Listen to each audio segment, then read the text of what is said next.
अब हम नया केस डिस्कस करते हैं जरा कि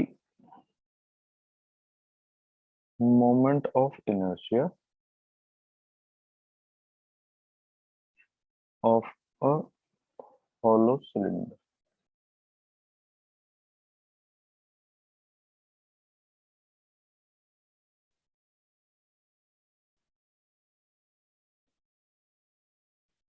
इसमें देखो क्या होगा, मैं तुम्हें होलो सिलेंडर का कराऊंगा, फिर इसके बिहाफ पे बिल्कुल as it is solid cylinder का होगा, तो मतलब उसको तुम्हें अपने आप ही देखना पड़ेगा, वो थोड़ी सी डिजिट चेंज होंगी।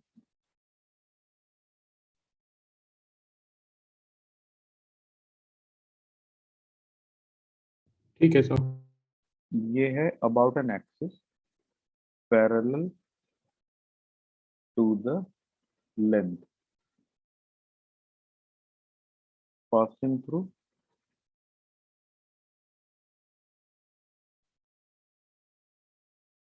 सेंटर। ठीक है।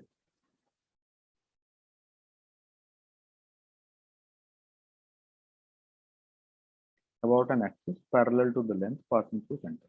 अब इसमें किस तरह का केस बनने वाला है मैं तुम्हें बता रहा हूँ, ध्यान से देखना।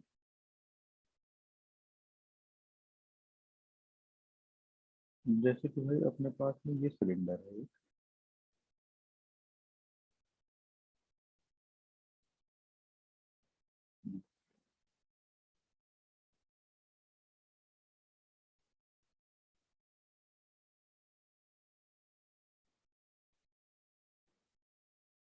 इस सिलेंडर में ये इसका एक्सिस है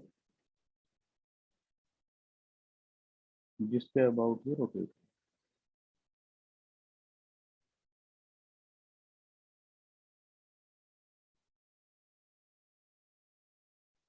ठीक है ना भाई, ये एल लेंथ है, तो इसकी जो क्रॉस सेक्शनल रेडियस है वो आर, इसका एम मान। एग्री होना इस बात से? Yes sir. ये इसका हम यहाँ पे एक्सिस ऑफ रोटेशन बना रहे हैं,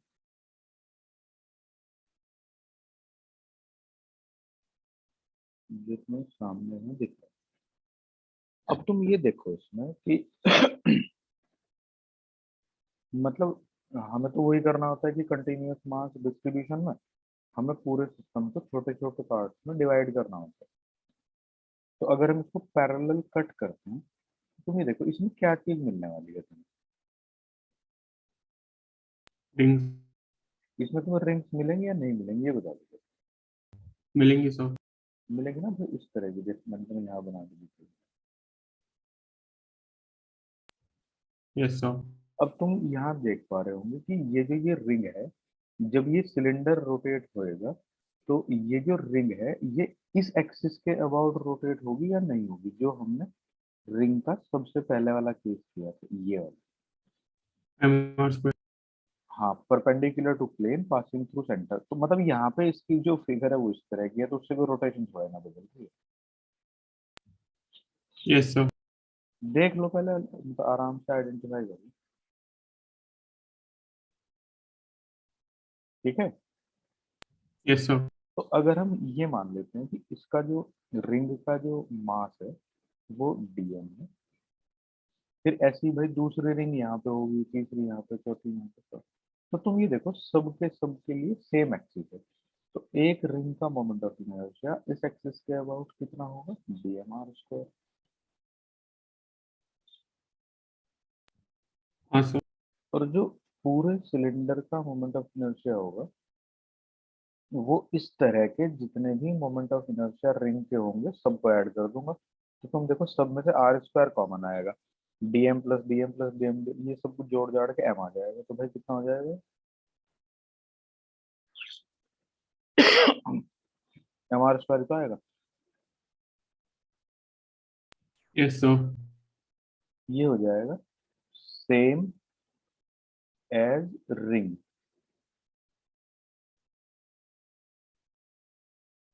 यस सर। क्योंकि अगर तुम इस रिंग को देखोगे तो ये भी तो एक छोटी सी हाइट का सिलेंडर ही तो है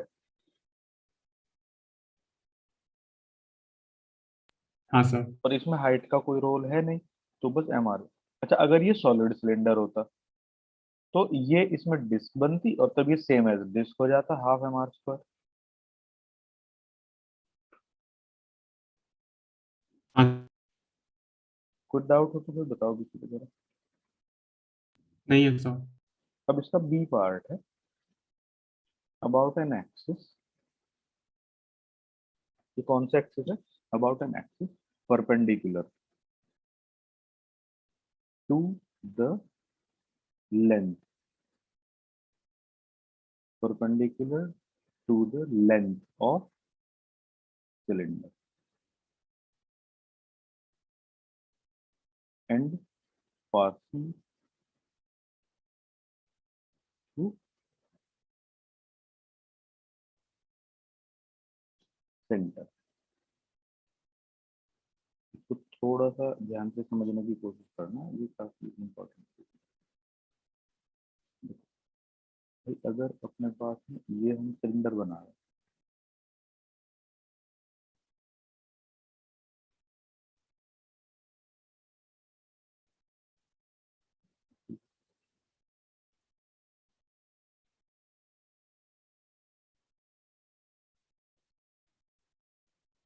जो इसका एक्सिस, अब की बार एक्सिस जो है ना वो ये, एक बार एक्सिस को ऊपर पढ़ लो थोड़ा और फिर नीचे की फिगर से इसको मैच करो, चेक करो। यस सर, आगे समझ। इसके अबाउट सिलेंडर को हम रोटेट कर रहे हैं, तो ये है एक्सिस ऑफ रोटेशन। अब तुम ना बहुत ध्यान से समझने की कोशिश करो जरा, पहले तो मुझे याद करने का तरीका ढूंढ लेते हैं जरा। आवाज पहुंच रही है सबको? हाँ सर। आज यस मेरा सर। गला खराब हो जाएगा क्योंकि आज मैंने ना बाहर खाना खाया, तो तुम देख लो। इसमें अगर हम, अगर तो तुम्हें याद हो कि इस तरह की एक रॉड होती थी,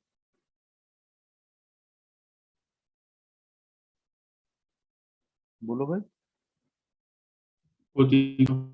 तो उस रॉड का मतलब मास डिस्ट्रीब्यूशन को अगर तुम चेक करो तो इस रॉड का मोमेंट ऑफ इनर्शिया कितना होता है? ml²/12। ml स्क्वायर बाय 12, सही बात है। तो अगर कोई आदमी इस सिलेंडर से दूर से इसको देख रहा है, वो उसके पास नहीं गया, तो उसको ये कैसी दिखाई देगी? क्या इसको ये रॉड जैसी नहीं दिखाई देगी? रॉड जैसी दिखेगी। रॉड जैसी दिखेगी। तो इस सिलेंडर का अगर मास m है, तो इस एक्सिस को रोटेट करने से इस एक्सिस के अबाउट इस रॉड जैसे स्ट्रक्चर का मोमेंट ऑफ इनर्शिया कितना होगा? ml स्क्वायर बाय 12, बोलो। हाँ सर। Yes sir. कोई प्रॉब्लम तो नहीं है? नहीं, चलिए, अच्छी बात है, कोई प्रॉब्लम नहीं है। अगर पास से आके देखेंगे तो। ये बात लड़के ने सही बात कही है, बिल्कुल एकदम। अब अगर वो पास से आके देखे इसको और वो यहाँ पे खड़ा हो जाए सामने से इधर की तरफ, तो उन भाई साहब को क्या दिखाई देगा? उन्हें दिखाई देगा कि जैसे ये तो एक रिंग है जो इस एक्सिस के अबाउट रोटेट हो रही है, हाँ sir. In the plane of ring passing through centre. इसके लिए हम पहले डिस्कस कर चुके हैं कि इन दोनों के अबाउट अगर इसका मोमेंट ऑफ इनर्शिया आई और आई है, तो इन दोनों का सम इस एक्सिस के अबाउट मोमेंट ऑफ इनर्शिया देगा, ये हमारा स्क्वायर होता है। हाफ एम आर स्क्वायर आ जाता है। ये हमने पहले भी डिस्कस करा है कि इन दोनों एक्सिस में से किसी भी एक एक्सिस के अबाउट, किसी भी डायमीटर के अबाउट जो मोमेंट ऑफ इनर्शिया है वो mr² बाय 2 है। बोलो भाई, कोई प्रॉब्लम है? No sir. एग्री हो ना इस बात से? हाँ सर। जो आदमी इसको चारों तरफ से घूम के देख रहा है आसपास, वो कह रहा है यार रॉड भी है और रिंग भी है। Yes sir. तो वो कह देगा यार दोनों का सम ही इसका नेट मोमेंट ऑफ इनर्शिया होना चाहिए।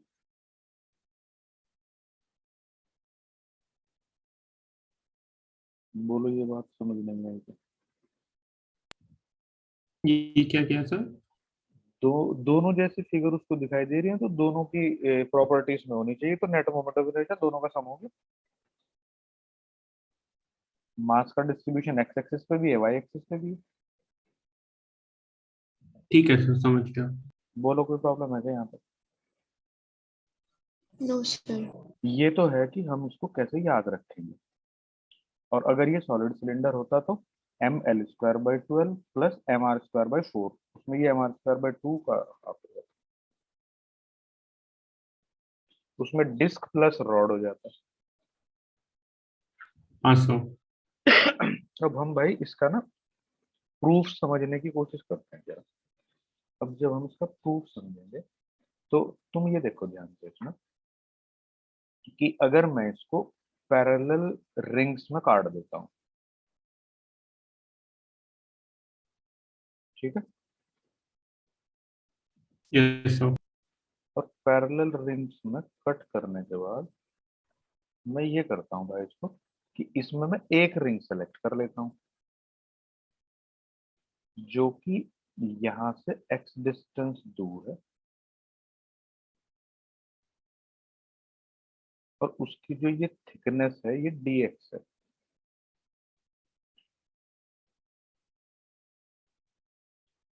बोलो किसी को कोई प्रॉब्लम हो तो भैया बता दो जरा एक बार। नहीं सर। ठीक समझ आ रहा है ना? हाँ जी सर। अब इस एलिमेंट का मोमेंट ऑफ इनर्शिया मुझे पहले इस एक्सिस के अबाउट निकालना पड़ेगा।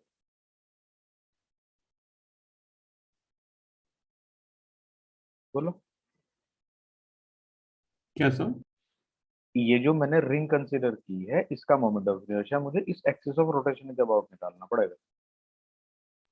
हाँ सर। कैसे निकालूंगा?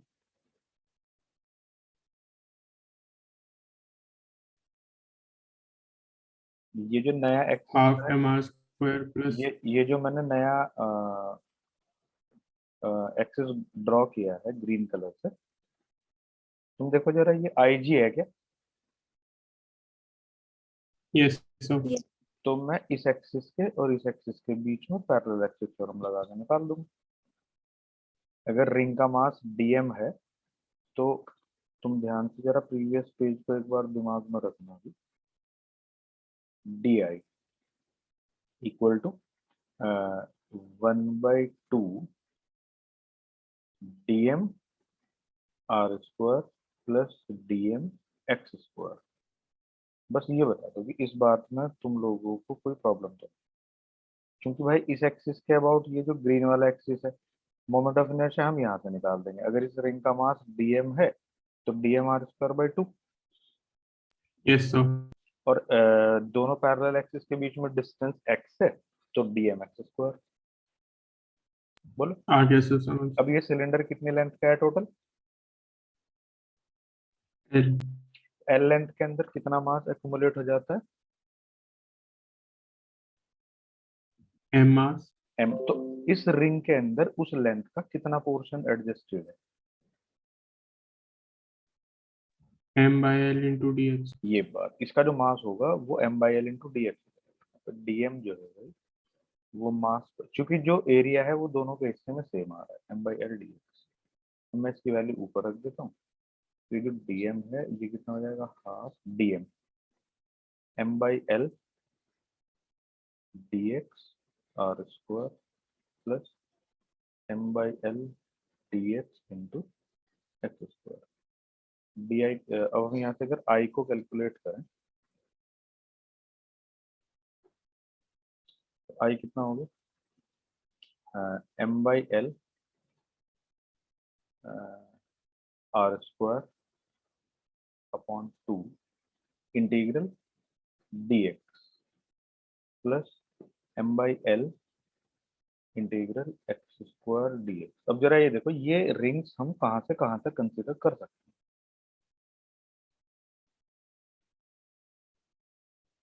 बोलो। माइनस एल बाई टू से प्लस हाँ, एल बाई टू तक। क्योंकि जब हम यहाँ पे होंगे तो x की वैल्यू 0 हो जाएगी।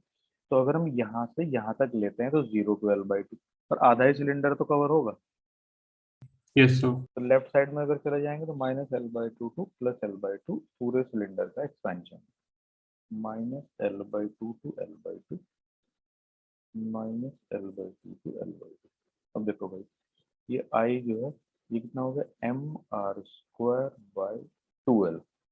dx का इंटीग्रेशन कितना होगा x और l/2 माइनस माइनस l/2, तो यहाँ l आ जाएगा हाँ m/2। अब देखो एक्स स्क्वायर का इंटीग्रेशन होगा x³ by 3, तो ये आ जाएगा l³/8 माइनस माइनस l³/8। कोई डाउट हो तो बताओ। नहीं sir. mr² by 2 plus ml² by 12।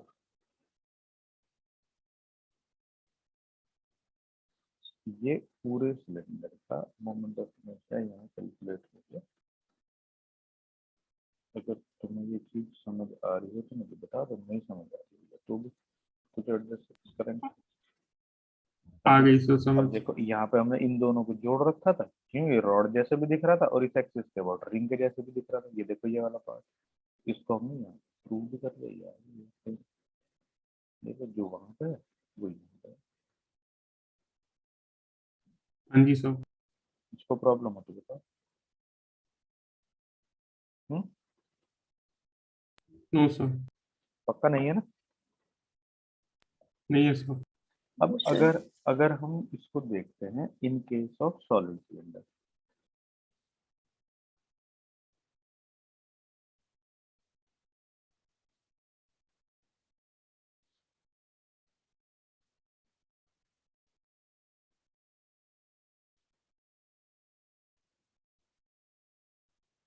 तो अगर हम सॉलिड सिलेंडर के केस में इसको देखेंगे तो अपन को बिल्कुल ऐसी की ऐसी चीजें दिखाई देंगी जैसे पहले दिखाई दे रही।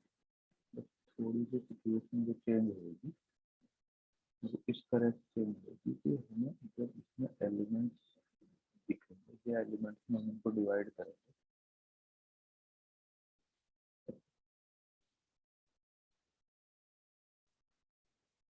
तो हम इसको जब डिवाइड करके देखेंगे तो हम इसको भाई डिस्क की फॉर्म में डिवाइड होते हुए देखेंगे। अगर तुम इसको यहाँ से देख पा रहे हो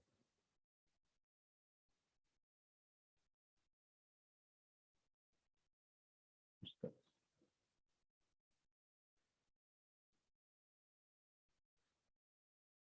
से, इस तरह की तुम्हें इसमें डिस्क दिखेगी।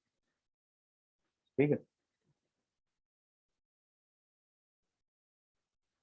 Yes sir. तो जहां जहां पे भी हमने वहां रिंग का मोमेंट ऑफ इनर्शिया यूज किया है वहां वहां पे हम डिस्क का यूज कर लेंगे।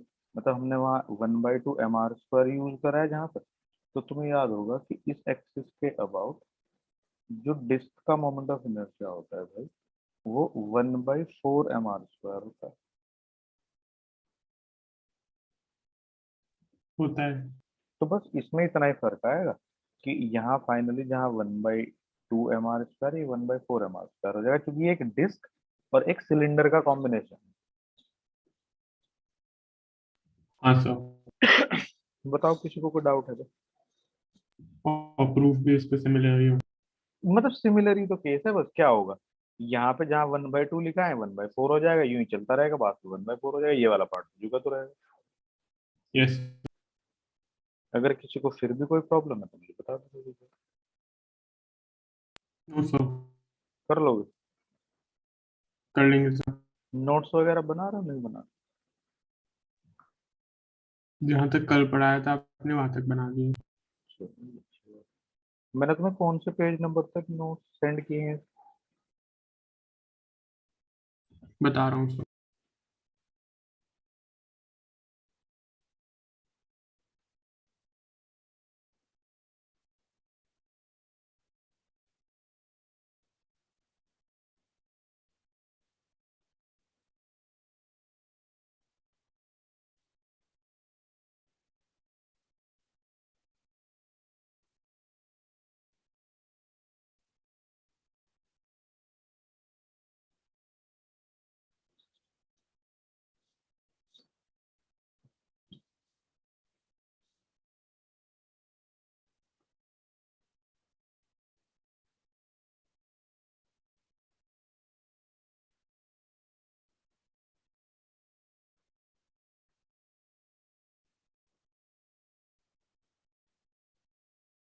109 तक।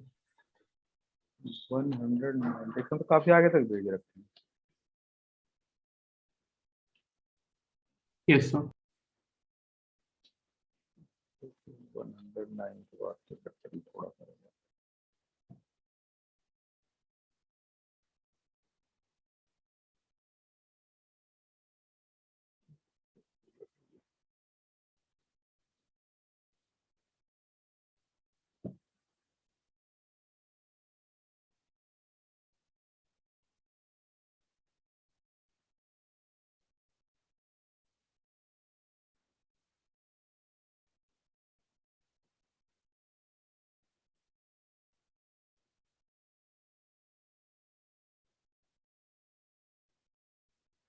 तुम ये देखो कि जो तुम्हारे पास अवेलेबल है ना,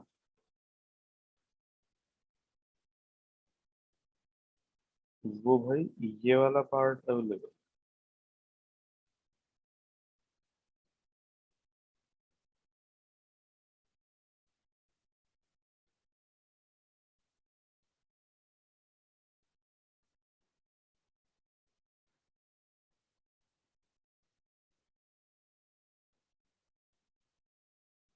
हमने एक सिलेंडर से एक दूसरा सिलेंडर कट करके बाहर निकाल दिया। ठीक है।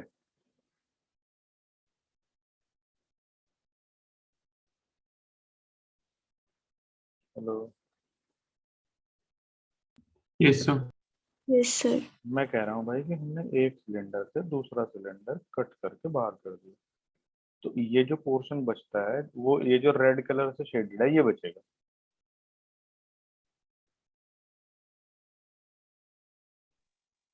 Yes sir. तो इसी को हम एन्युलर सिलेंडर कहते हैं। ठीक है। ठीक है sir.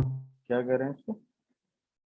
Annular cylinder. Annular cylinder. अब इसमें क्या है भाई कि ये जो इनर रेडियस है ये तो R1 है, और जो ये आउटर रेडियस है ये R2 है।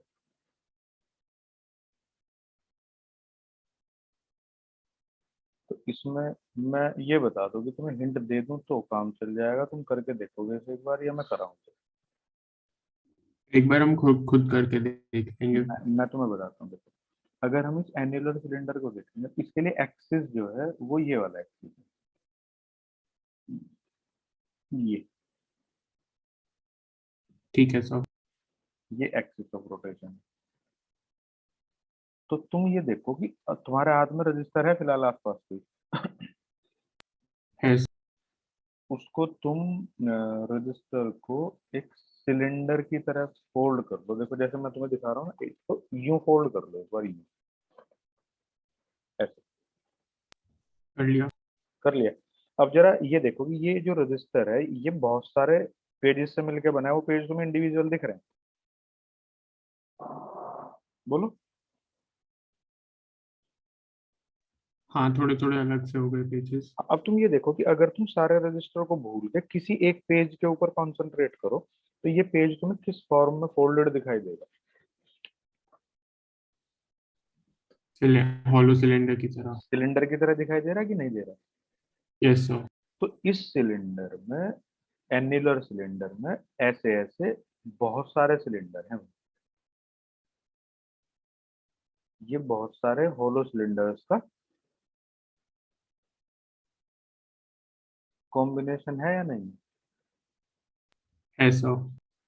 देख लो सारे लोग। Yes sir.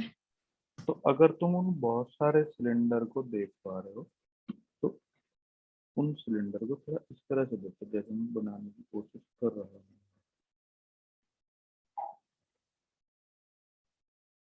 तो इस तरह से ही तो होंगे ही, तो किसी और तरह से होंगे? बोलो।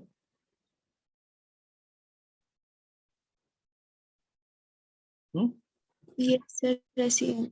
मतलब मैं इसको अगर क्रॉस सेक्शनली देखूं तो तुम इसको जरा ध्यान से देखने की कोशिश करना, एक बार मैं तुम्हारे लिए इसका क्रॉस सेक्शन बना देता हूँ।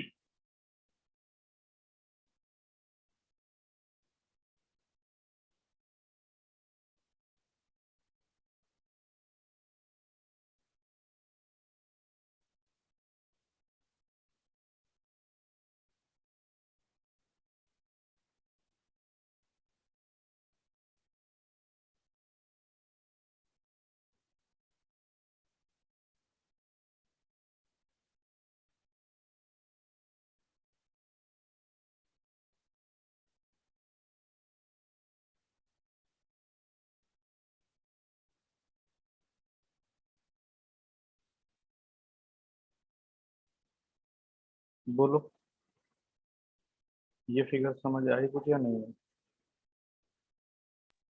आ गई सो। मतलब जो हमने राइट साइड में फिगर बनाई है, ये भाई साहब उसी का ही क्रॉस सेक्शन व्यू है। ठीक भाई। Yes sir. अब इसमें क्या है कि ये इनर रेडियस इसकी R1 है, आउटर रेडियस इसकी R2 है, और ये जो हमने ग्रीन कलर का एक सिलेंडर कंसीडर किया है इसके लिए, क्योंकि अभी तुमने देखा अपने रजिस्टर को फोल्ड करके, इसमें तो बहुत सारे सिलेंडर है ना। हाँ सर। तो हमने उसमें से क्या करा कि एक पकड़ लिया रेंडमली, जो at a variable x distance पे। डिस्टेंस x डिस्टेंस पे है, और उसकी जो ये थिकनेस है ये dx है। जी सर। पर अगर इसको क्रॉस सेक्शन की बजाय तुम सेकंड नंबर की फिगर में देखोगे, तो ये सिलेंडर तुम्हें इतनी लेंथ का ऐसे दिखाई देगा इसके अंदर।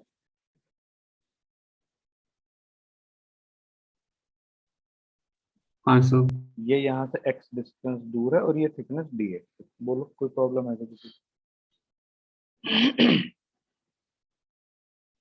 तो लेंथ तो नहीं सिलेंडर सर। सिलेंडर की भी और एलिमेंट की भी सेम है। तो हम अगर मास कैलकुलेट करें इसका dm, तो हम कह देंगे कि m मास पाई r2 square minus r1 square area का है, तो 2 पाई x dx। ये 2 पाई x dx कौन है? ये वाला पार्ट है जिसको मैं शेड कर रहा हूँ, रेड कलर से शेड कर देता हूँ ये। क्योंकि इसको तो तुम स्ट्रिप को निकाल के देखो, यहाँ से एक रेक्टेंगल की तरह बना लो, तो ये एरिया कितना होगा? 2 पाई x dx ही तो होगा। Yes sir. ज्यादा दिक्कत ये होती है पाई एक्स प्लस डी एक्स का square minus pi x square कर लो, उससे भी ये आ जाएगा। तो ये कौन आ गया भाई? ये इसका मास आ गया। अब इस एक्सिस के about moment of inertia of cylinder क्या होता है? होलो सिलेंडर अभी बताया हमने थोड़ी देर पहले भाई, ये होता है ये वाला, कितना? mr square. बोलो, यस सर। इसका कितना हो जाएगा? dmr square. DM R, R की जगह कितना हो जाएगा? एक्स, तो डीएम एक्स स्क्वायर हो जाएगा। बोलो, यस सर। डीएम की वैल्यू ऊपर से रख देंगे, और आई कैलकुलेट करने के लिए हम इसको इंटीग्रेट कर देंगे R1 से R2।